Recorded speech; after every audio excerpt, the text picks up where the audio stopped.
Hi everyone. In part one, the ending, I left you guys with the addition of all the filler strips, which I have in place. Every one of the cabinets has a new filler strip. And you might notice something a little bit different up top here. Crown molding. It's not quite installed yet, but it's going to look great. And let's see, I'm down here on the end. I have to install this last piece on the end, and then we'll get to doing the final finishes. Anyway, I'll get back with you guys in a little while. Welcome back. Can you see me okay? Today we're working on doors. I'm going to show you a technique that I use for applying the chalk paint. I'm going to be using a roller and a brush. It's called a roll and tip. The roller is just a vessel that I use to get the paint onto the surface faster. So let's go.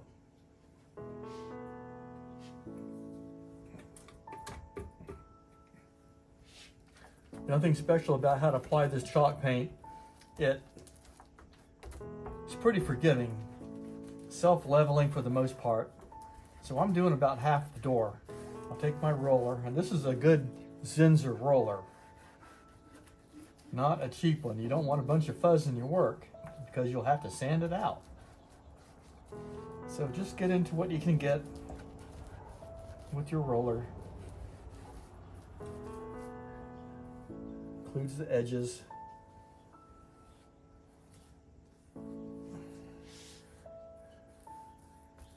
And I'm going to do half of it so you guys get the idea of what I'm doing here. Okay. I take my brush and I do the inside first, going around the edge like this, fill it in, brush it out halfway decent. Like I said, this is very forgiving paint. Just brush it out.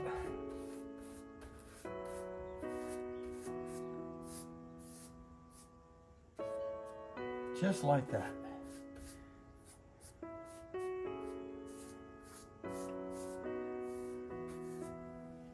And same thing for the bottom.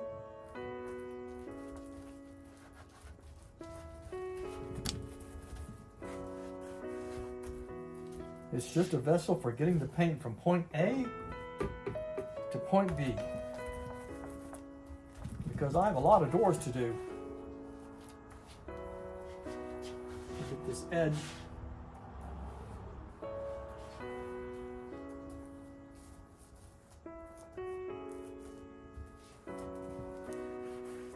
Don't worry about getting it all with the roller.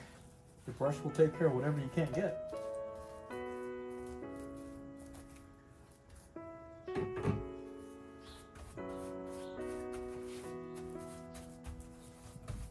This brush might be a little bit on the stiff side. It is a really good purdy brush. I probably lost a half an inch off of it. It was about that long, but it'll work for this. So now I'm putting the second coat on the front. I'm brushing everything this time. I'm going to brush one door complete for you, and that way you'll know what I'm doing. I'm not using the roller because I have it all sanded down, exactly how I want it. And this, I know, will not leave lint marks because there's no lint to leave. Like I was saying in the other video, this paint is really forgiving. And if you don't know what that means, it means that it self-levels pretty much. It doesn't show a lot of brush marks. But you do have to be cognizant of too much. You can pat it out like that, come back and brush it out. I am painting in direct sunlight, which is a big no-no, but anything for you guys so you can see, right?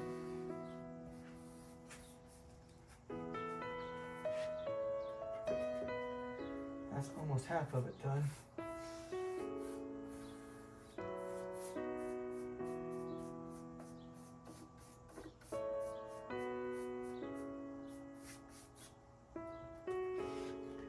And in the one of my previous videos, I think I went over how to dip your brush. And they say, Woody, I can get paint out of a bucket just as good as anybody else can. Well, let me show you the correct way to do it. When you're getting paint, you dip it in about a quarter way up your bristles or about halfway and tap it. Don't do this and wipe your paint off. You just put paint on your brush, don't wipe it off. Dip, smack, smack, smack, go to your work.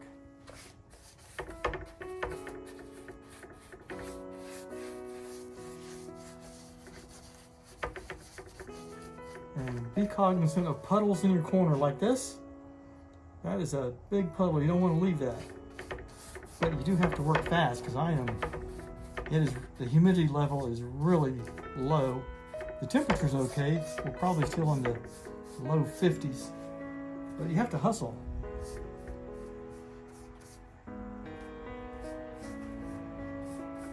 And I'll get this wrapped up in just a minute.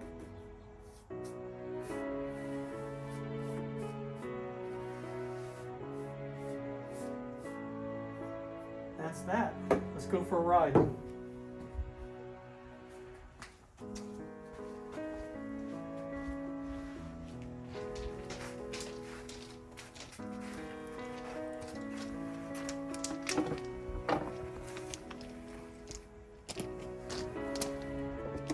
Here we go. I'm not even gonna look. Any damage? Do you guys see any damage here? In this portion of the video, you see me brushing on a very thin glaze coat onto the frames of the cabinets. What I'm after is I'm trying to replicate wood grain as you would see it if it were a natural finish. You have to work quickly and diligently. The humidity level today is very low, and that only hinders the progress of the brushing. So use long strokes, and where you meet with your 90-degree top right there, leave a crisp line if you can. You don't want a blurred edge. Nice long strokes, just like that.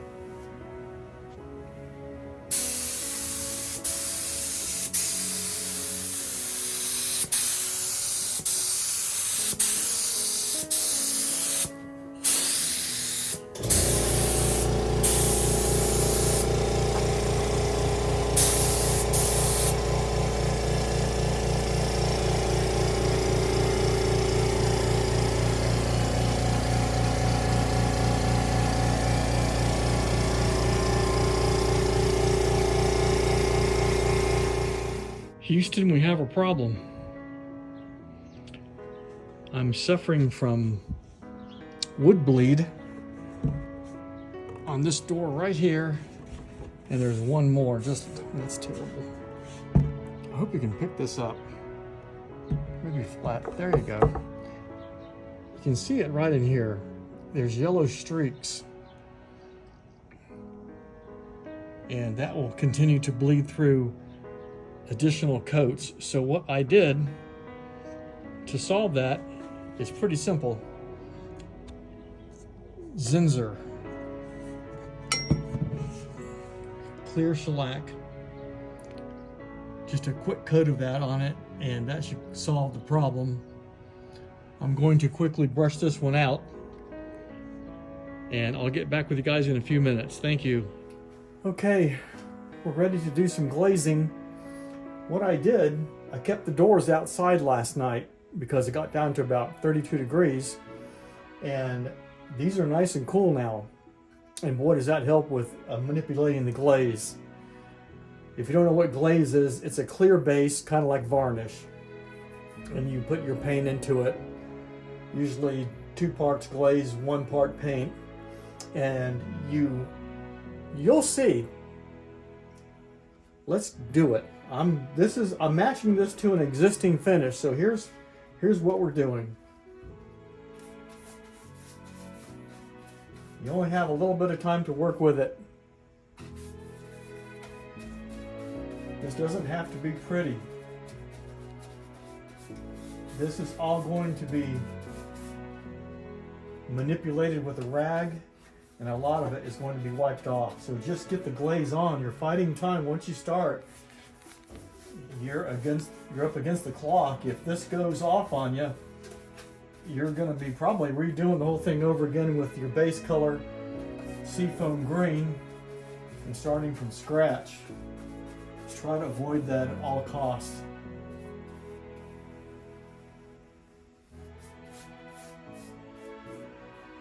Gorgeous color, isn't it? I love it.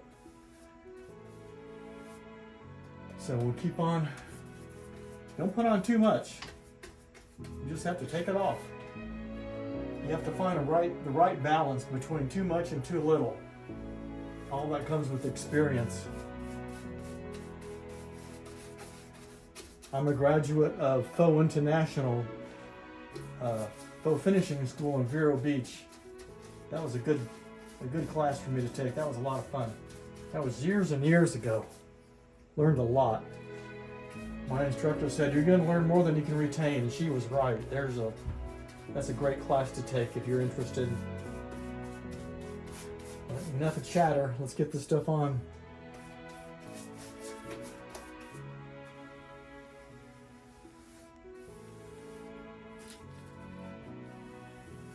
And don't forget the little edge.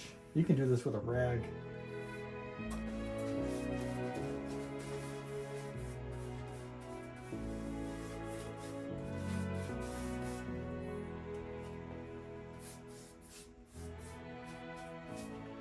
Okay, now I'm using a small white rag, which I just fold up. I start with the center piece. The door hangs this way, vertical. So you don't want to go this way with your rag. You want to go this way, up and down, the way the door hangs on the cabinet.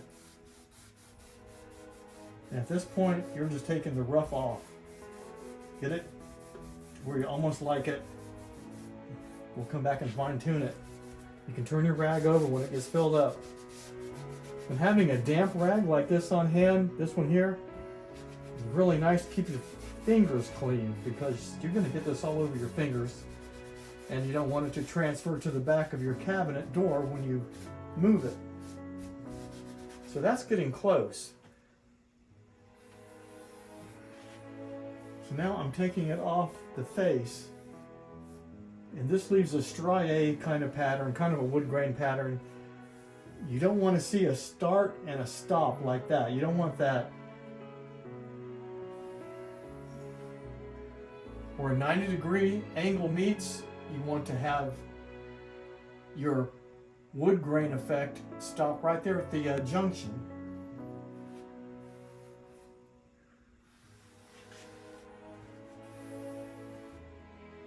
Just kind of like that.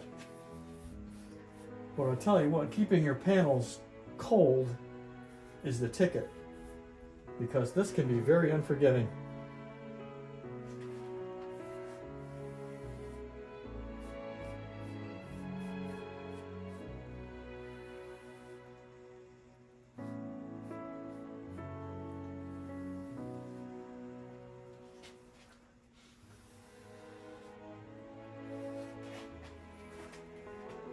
This is a little heavy here, so I'm coming back.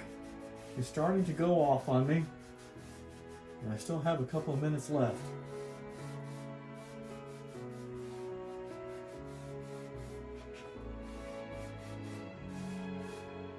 Okay, it's almost done.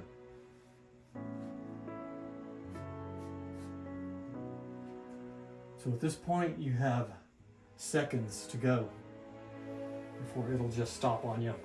It's called freezing. Once it gets to that certain part where you can't do anything more with it, that's called freezing.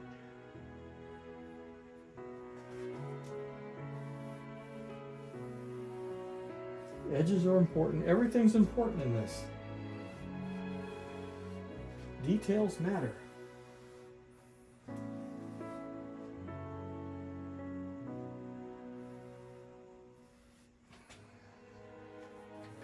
Okay, and now I have my, see, it does get all over your hands. But keep a damp rag handy.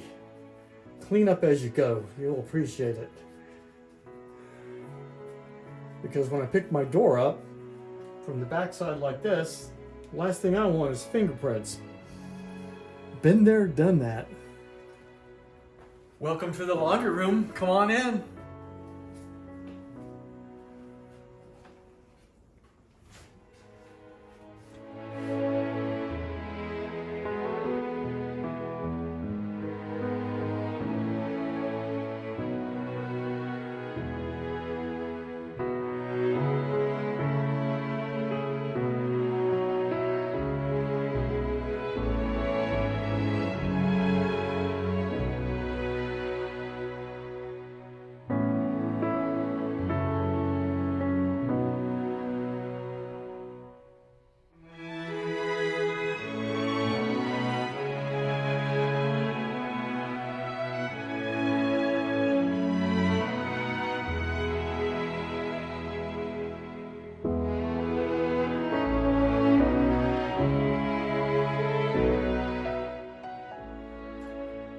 Thanks for watching the video. I hope you enjoyed it as much as I enjoyed making it for you.